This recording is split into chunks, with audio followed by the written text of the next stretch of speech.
If you have or suspect you may have a health problem, or if you require answers to specific healthcare questions or concerns, you should consult your physician or healthcare provider and not depend solely on information presented in this program. This week on To Your Health, the benefits of fasting. Some fast to lose weight, others for religious reasons. But can fasting actually help heal your body from chronic medical problems like diabetes, high blood pressure, and heart disease? And maybe even help prevent cancer and Alzheimer's disease? We'll talk with a doctor whose research shows that it is indeed possible. And it doesn't involve starving yourself, if that's what you were thinking. We'll also explore the spiritual benefits of fasting and what the Bible has to say about it. Buckle your seatbelts. This is Life in the Fast Lane. Coming up next on To Your Health.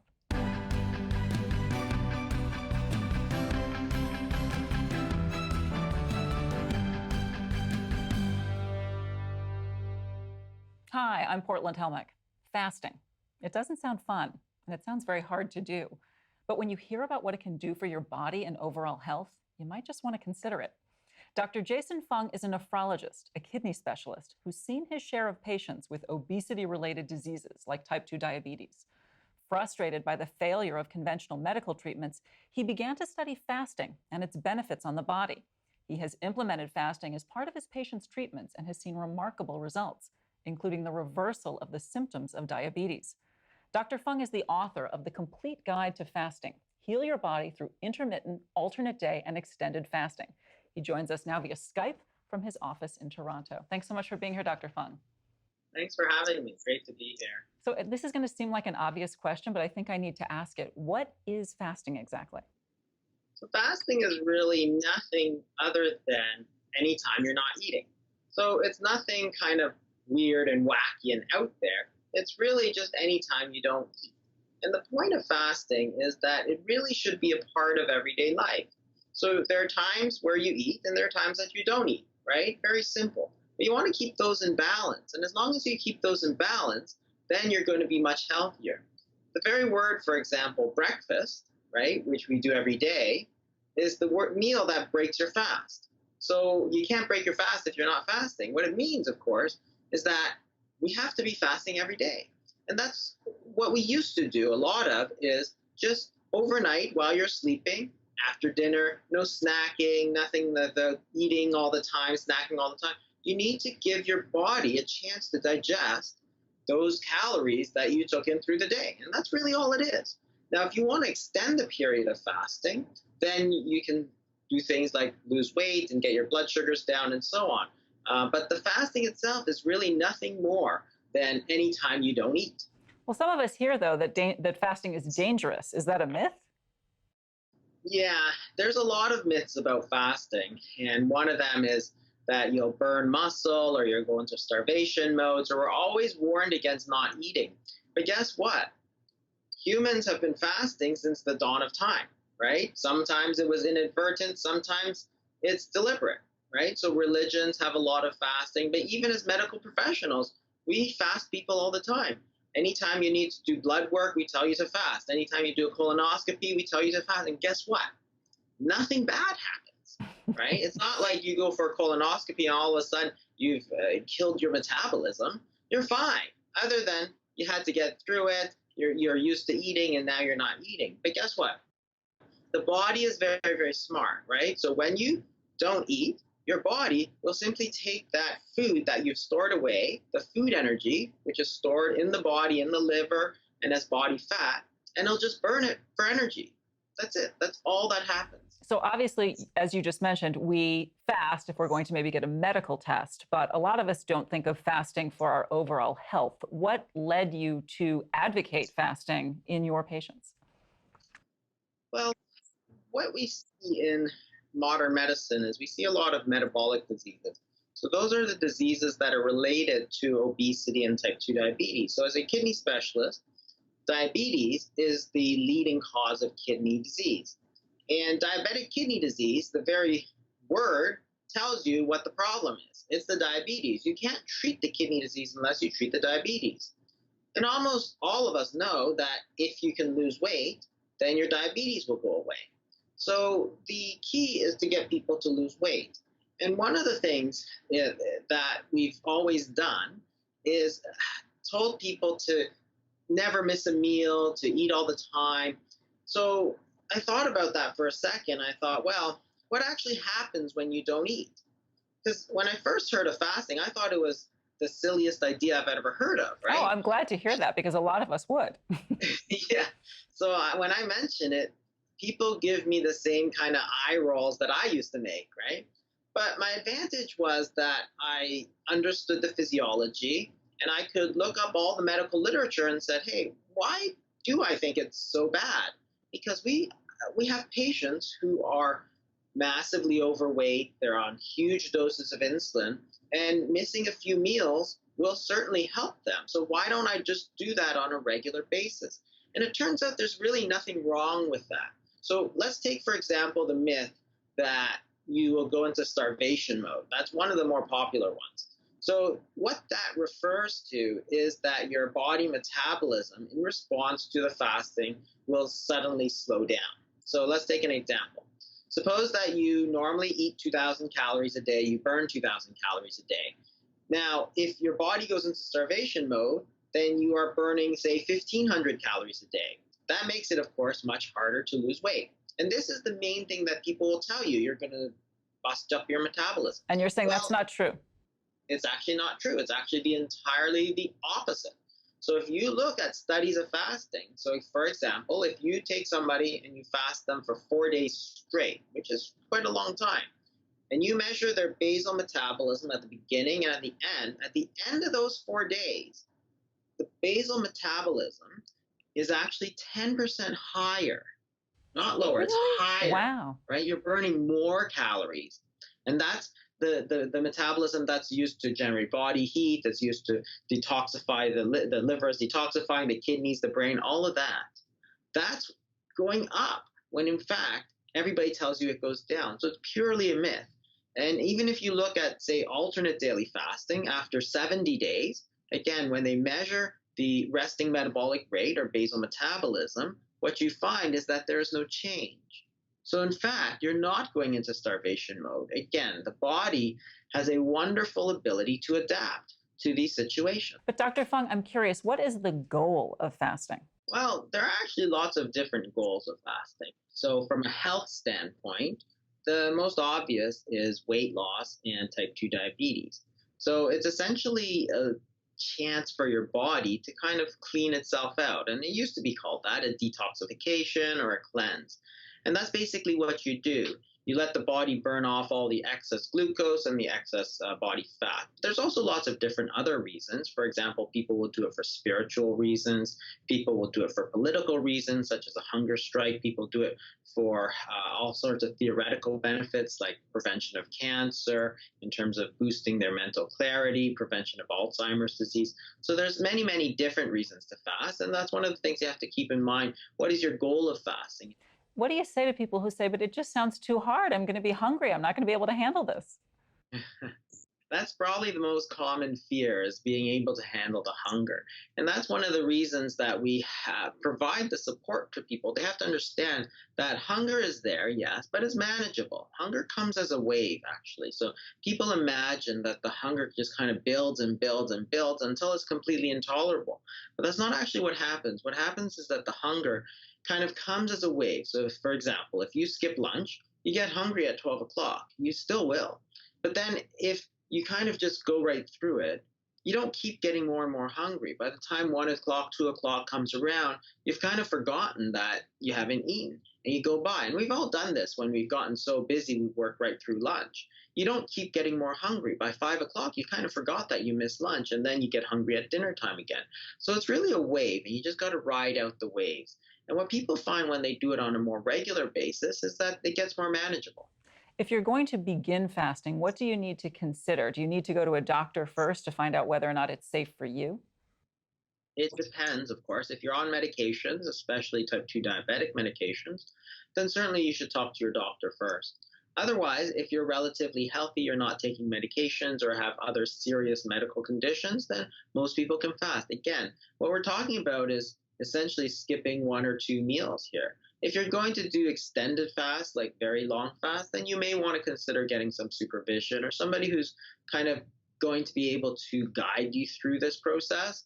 But for short-term fast, I think it's relatively safe. Well, it sounds ambitious, but it also sounds important. And I really want to thank you so much for talking with me today. Thank you.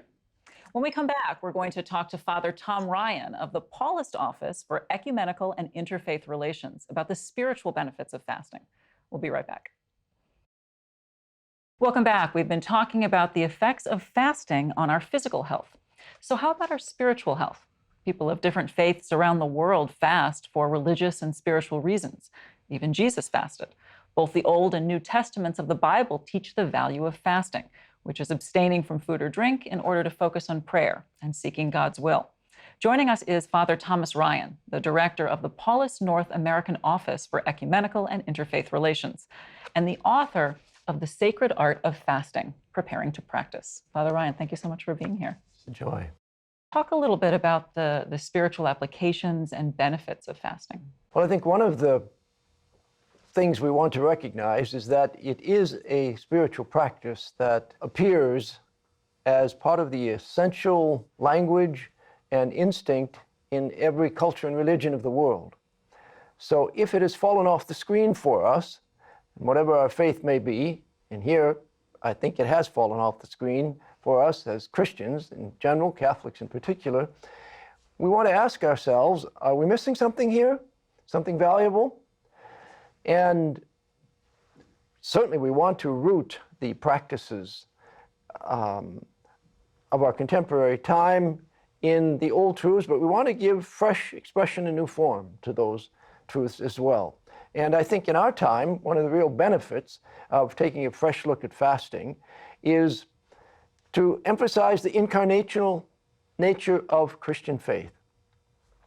We are embodied spirits, and this is where the Lord has come to call home.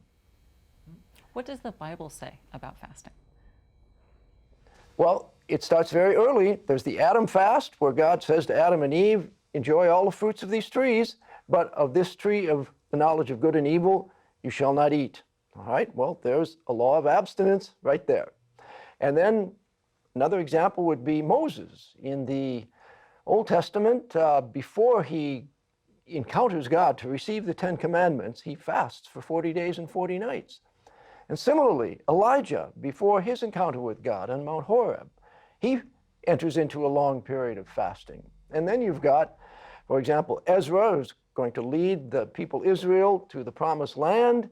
He invites them all to incline their hearts in humble attitude towards God with the time of fasting before they enter into their journey. Or you've got Jonah, who goes through the streets of Nineveh, proclaiming to the people a time of repentance. And the people hear the word and they fast. We're told that God sees their fast and spares them. And then we've got Jesus, fasting 40 days and 40 nights before he enters into his public ministry. So it's right there, again, all the way through, as part of our instinctive language of communication with God. So what motivates you to fast? And how do you communicate with God more when you're fasting? Help me understand that. Well, I would say what motivated me in the beginning with reference to fasting is just a reflection on what Jesus did for us on Good Friday in terms of his own acceptance of passion, suffering, death. And when you just look at the cross and really reflect on it, you say, wow, what you've done for us, God, is just mind-boggling. What can I do to express my gratitude to you for that? And you gave us an embodied prayer. What embodied prayer does the church suggest for me? And that embodied prayer historically has been on the day of his giving his life for us, that we would do something for him that is an embodied prayer. And that's the prayer of fasting. So I think one of the main things that is the fruit of the practice is that it helps us respond to our deepest hunger and yearning, which is for union with God. And whenever we let go of food, it's because something else is more important for us. You know, you've got to meet somebody at the train station, or you've got to go to a meeting. And in this case, what's most important for me? It's my increasing union with God. And fasting is a marvelous way to express that, because what I'm saying is, Jesus, you're number one for me. Don't ever let me forget it. And to underline that for myself, let me just set aside that which signifies life, growth, development itself, food and drink, for a designated period of time, to just remind myself on a weekly basis, you're number one. Let me hold you there at the center of my life, so that you are at the center of my heart. And how often do you fast? For me, it's a weekly practice. I really do feel what the bishops suggested to us in their statement in 1966, when the practice of fasting was kind of downgraded, I would say, from an ordinance obligating everybody to have abstinence throughout every Friday of the year from meat and so forth. And then fasting was seen as the day where you would have just one full meal with two smaller meals not equaling the one meal, the big one. And what the bishops recognized, that had become kind of a rote practice for people. And people needed to rediscover that out of their own adult faith. Find the value of this for yourself. So the bishop said, maintain Friday as a special day. Do some kind of act of charity, act of penance. It may be fasting, but it could also be visiting Mrs. Meyer in the rest home, or tutoring a student, or helping the poor with a soup kitchen or something like that. But do something. And that, I think, has been a good indication to us to rediscover the value of it within the context of an adult faith. And the value of it has real spiritual benefits as well as physical, holistic benefits. I wonder if when you're fasting, though, and you've been doing this for a long time, I believe, do you actually feel a greater connection to God when you do? Absolutely. It's an embodied prayer that I feel throughout the day. And whenever I become aware of a hunger, I just let that hunger in my body speak to me of the hunger in my soul and my spirit for increasing intimacy with the Lord. So if I'm sitting here watching this right now and feel like it seems so hard, I don't know if I can really do it. I want to feel a greater connection to the divine, but I don't know if I can. What would you say to me? It's not all that hard, and it has very real benefits. Many people, for example, eat because they're feeling anxious about something. So in order to kind of quell the anxiety, they'll go to the refrigerator and pull something out and start eating it and so forth, but they're not even hungry. Very true. You know. Or other people have difficulty sleeping because of acid indigestion or heartburn or something along those lines. And part of the real holistic health benefits of the practice are you feel better, you're healthier, more tranquil, grounded, centered, and you're freeing up time to do some things that you otherwise wouldn't have time to do, like maybe make an entry in your journal each day, or just take time to sit and meditate, or to pray the rosary, or, you know. Right, you're creating space. Yes. And then that space is then filled with maybe the energy of the divine. Exactly. And your deepest hunger and yearning is being fulfilled in the fasting period, because you're saying, you're number one for me, Lord. Don't ever let me forget it. I want to thank you so much for being here. It's a joy. Pleasure. When we come back, we'll talk to Karla Ochoa. Karla is a teacher, evangelist, and missionary who prays and fasts regularly. She'll share some of the amazing things she's learned about prayer and fasting when To Your Health returns. We'll be right back. We're back. As we've heard already, fasting can be a powerful tool, not only for our physical health, but also for a deeper connection and faith in God. Joining us to share her experience of prayer and fasting is Karla Ochoa. Karla is a middle school teacher, evangelist, and missionary. As a child growing up in Honduras, she experienced a miraculous healing, and her faith has only grown deeper since. Thanks so much for being here, Karla. Thank you. A pleasure to be here with you. So when did you start fasting? I started fasting in the early age of 9. That's very early. I know. And for us, fasting is just a way for us to be able to connect more with God. It's not like because I wanted to withhold myself from food, but I was like searching to get to know God more. And we believe that when we fast, we're able to clear out any noises that we may have in the world and be able to hear clearly the voice of God. But most 9-year-olds are not fasting. So was there a connection between the fasting and this miraculous healing? Indeed, because when I was a child, when I was born with a sickness called rheumatic juvenile arthritis. And since I was a little girl, I was under a lot of pain. So I was kind of like a different child. I couldn't go and play around with any other people because if they pushed me, I could break, and that was it, right? So the fact that I couldn't do other things allowed me to be a little more mature and of the awareness that there was a God that could heal me. And I remember going to church, hearing the stories that Jesus healed the paralytic, the blind man. So I believed, and I started praying and seeking God and asking Him to heal me. And so I would do whatever it would take in my strength, to pursue the presence of God. And fasting was one of the ways, besides also the prayer and reading of the scriptures. So, what was this miraculous healing that you experienced? Well, when I was born, as I said before, I was born with arthritis, rheumatic juvenile arthritis. The doctor has said that I was going to be able to walk and I would be in a wheelchair at the age of 12, most likely. So I grew up with a lot of fear that if somebody pushed me, I would break, and I was very protected and isolated. But I heard that God could touch me and heal me, and so I decided to start praying and asking God. I prayed for many years, and when I was 8 years old, nothing happened. But one day, my mother she was a nurse, and she had to inject me this particular medicine that was very painful. And I just was tired of it because the liquid was very painful. And I just told my mother that I didn't want to get the medicine because I was healed. So I lied. You said to your mother, I'm healed? Yeah, and she's Christian, so she believes in healing. So she's, Karla, you sure? I said, yes, I'm sure, because I just didn't want to deal with this anymore. But in the evening, it got cold, and when the weather was cold, I would be in terrible pain. So when the weather changed in the evening, I was crying, and how could I tell my mother? First, she had thrown the medicine, and we get paid only once a month in our country to buy medicine because we had to buy it, and she had thrown it. I had lied to her, so I was going to get spanked, and my mother was going to feel really bad that she had thrown the medicine.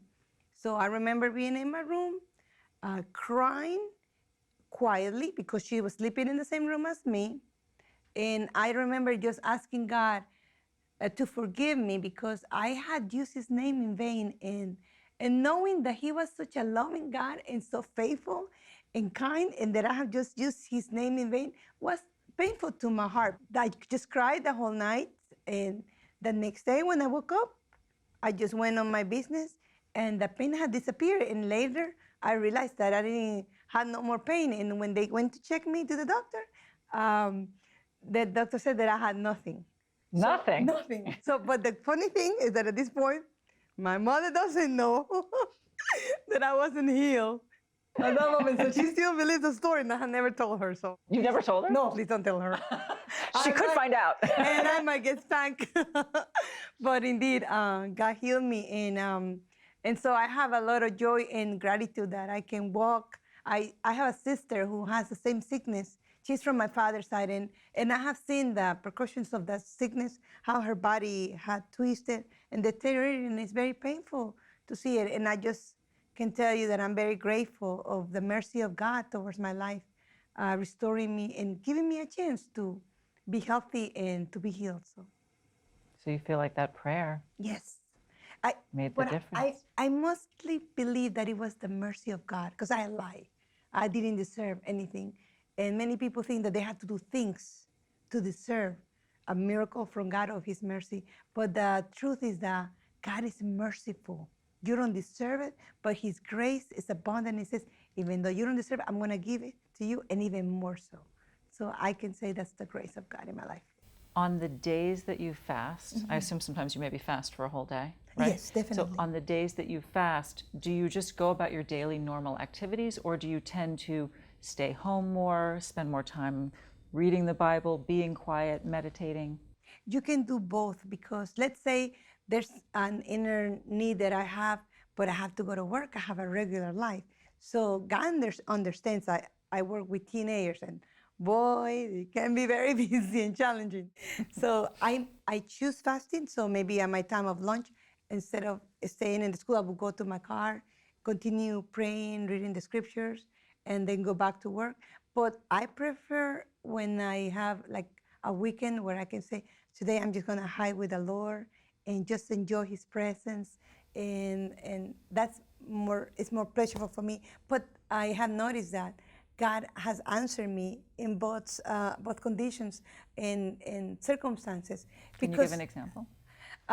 Well, let's say just recently I was pursuing a particular employment and the doors weren't opening. And I do remember that I prayed and fasted, and the things came to me. I didn't have to look for it. I have put applications, like tons of applications. I was so weary of it. And every application requires essays. So we're talking about applications that is like 3-4 hours just to complete it. But God knew what I was looking for. And I remember I was in the service. I was supposed to sing, but I was talking to other people and praying for other people, and I couldn't sing in the stage with the choir members. And as I was sitting there, God spoke to somebody else who I had never met, and He says, you need to tell this person about this particular job. And it was in the church. The person came to me. She didn't know that I was a teacher. We had never spoken, but I guess God told her, speak with her, and God brought the answer to me. And so when I fast, it's true that many times God may answer our prayers, but I wouldn't say that fasting is the key for your prayer to be answered. Because in the scripture, there's a man, a king, King David, who had a child. He fasted for the kid to get better, and he didn't get better. So I don't say that the fasting is the key to get the answer. I believe that the fasting is the key to get to know God and understand His mind, because you might be asking for something, and perhaps that wouldn't be the will of God. It's not the best thing for you. Exactly. Mm-hmm. And it is through the fasting and the prayer that you start understanding what God has in store for you, and then you go like, oh no, thank you, I just give it up. And usually what God has for you is always the best. So I rather His choice about mine, indeed. And if someone is considering fasting but feels nervous, reticent, doesn't feel like they can do it, what kind of advice would you give them? I would say to them to try it and not to be too rigid about it. Start with one meal. Exactly. And not only that, for us, fasting is not only abstaining yourself from food, but let's say you can fast the media. Maybe you're too much. Fast from texting, fast from television, computers. Exactly. Mm-hmm. Get yourself away. And let's say you skip breakfast and maybe it's 11 o'clock and you're hungry. Go ahead and eat, not a problem. It's a discipline. It's something that you develop with practice. Maybe the next week or 2 weeks later, you're able to eat at 2 o'clock. And again, it's a discipline, just like going to the gym. But I personally find it very effective. It makes me be more aware of my surroundings. And I'm talking both physical and spiritually speaking. So I love fasting and especially the connection that I get with God, because I'm spending time with Him and He's revealing His heart to me. And that's what I look for, getting to know Him more. Thank you so much for being here. You're a delight. Thank you. I appreciate that. Mm-hmm. That's our show today. For more about today's episode, please check out our show page. Until next time, here is To Your Health.